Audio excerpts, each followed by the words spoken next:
In a recent piece you wrote in a trade journal, you talked about the need to create and join networks that enable innovation at scale. What exactly did you mean by that? I'm obsessed with scale at the moment. When you look at the problem from my desk, you can see the answers. People have developed the answers, but they're isolated islands of excellence, and we struggle to get them widely adopted. It's the deep perennial struggle of the NHS, and interestingly, I think of many healthcare systems around the world. So the challenge for me is how do we get those things to happen at scale and at the pace we need. And when you start talking about that with people, we've kind of got two mindsets. We either think the centre will tell us what to do and sack us if we don't do it, or leave me to get on by myself. Those are the two kind of ways of working that we've kind of grown up with over the last 10, 15 years plus, and people revert to those. Neither of them are right. The centre cannot instruct the spread of innovation, can't make it happen. But if we just leave it to every single local clinical team and hope that they'll spot good practice and adopt it, we haven't got a chance of responding. What we need to do is to have the maturity to create scale from within the system. So people working together on running great adult mental health service, people working together on caring about what happens to back office HR services, need to find ways of coming together with a passion and a hunger to make change, spot the best, be incentivised by the do it. That's one of our jobs as the system, is to get the package of incentives right, and at the moment they don't necessarily help. And for that you don't need big committee bureaucratic structures. You need ways of supporting people who are hungry to make change happen, to come together, find like-minded people, spread ideas really quickly, learn from each other. And that's about networks more than it's about control. Communities of interest and networks can be actually very narrow things. How do we prevent the networks we create today just being a replica of the silos that already exist in the NHS? This might be a strange thing to say from someone working in the Department of Health, but I think we've learned a lot about kind of how we need to drive change. There are two ideas, I think, in people's heads in the NHS about how we do change. Either the centre will tell me what to do and it will sack me if I don't do it, or just leave me alone and I'm going to get on with by myself.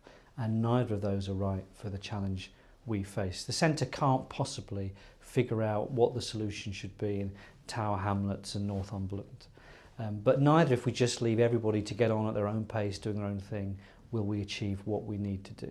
What needs to happen is that we need to encourage people to kind of come together at scale themselves to create the networks they need to make things happen, to provide some support for that, some tools, and that's the work that NHS networks are doing. The time has come for that to be really more widely used, and to allow that to make use of all that knowledge and expertise and hunger to learn and implement that's across those people.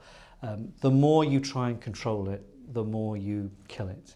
And we need to kind of get used to that idea and encourage people to come together.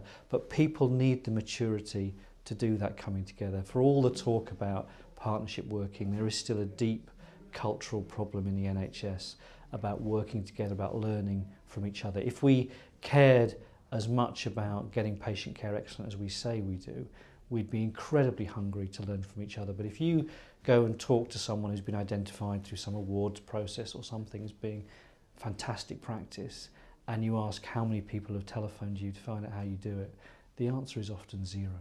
And part of it is that we need to get over ourselves and use these tools to engage with our colleagues to accelerate learning.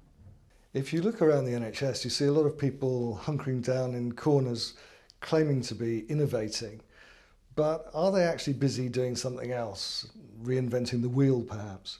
Oh, definitely. I mean, we're the wheel production invention facility of the world, aren't we? It is a strange cultural feature. And again, I don't think it's just about the NHS. It seems to be kind of around the world in healthcare that we give value to invention. And of course, we should be proud of that. Invention's a great thing, but reinvention is less useful. And we give very little value to the part of the innovation process, which is about spread of innovation. And I don't want to discourage innovators from innovating, but frankly, you don't have to do anything to get innovators to innovate. It's in their genes. They just go on having great ideas. The thing I want to concentrate on through things like networks is the spread of innovation. That's the missing piece of the jigsaw. We can see the answers, they're just not evenly distributed or they're not spreading.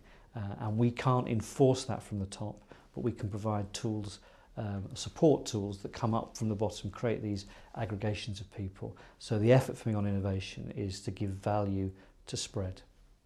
There's a presumption that networks are always a good thing, so good in fact that we sometimes forget to ask what they've actually achieved. Do you think we need to have a more rigorous approach to evaluating networks? I know that we need an attitude to what they're for. They're not therapy sessions, they're not places where people go to offload their grief about something that's happening. And I have seen networks used in that way. They are there to support the action that we need, and that's the test. Are we achieving what we need to do? There is, again, I think, a trend in our culture where we see places where people come together as places where people come together to bitch. Everybody needs therapy from time to time, but do that on your own time. What we need to use these mechanisms for is to think and to turn that thinking into action together. So that's the test. People need to approach this with purpose in mind, and the purpose is improvement in the quality of what we do, and now against a tough financial background. So Jim, what do you see as the biggest remaining barriers to the success of the QIPP programme? There are no barriers about technology. Things that we often get very confused about. Do we need to create some kind of horrific computer system? All of that exists. It's all there. The barriers are all cultural, in my view. They're all about our own reluctance to enter into relationships with each other unless we're told to do it. Their reluctance to break down the barriers of organisation or geography and find ways of working together. Their barriers of waiting for the centre to tell me versus just leave me to get on. So the big issue is in ourselves. We are letting down our patients by our inability to rapidly transfer what we know is fantastic. And the thing we need to work on is our own approach to being hungry to learn, hungry to implement. There are things we can do that currently get in the way about changing the incentives and the structures, and people are right to give us advice about those, and we're determined to try and change the way the tariff system works or the HR system works or organisational structures, which I know get in the way. But frankly, if people were hungry, they would overcome those obstacles now, and I know that's true because people do overcome them, just not in enough numbers. So we'll do our bit in trying to help streamline that system, but everybody needs to develop that hunger and then to use these tools to make it happen, and the problems are in here.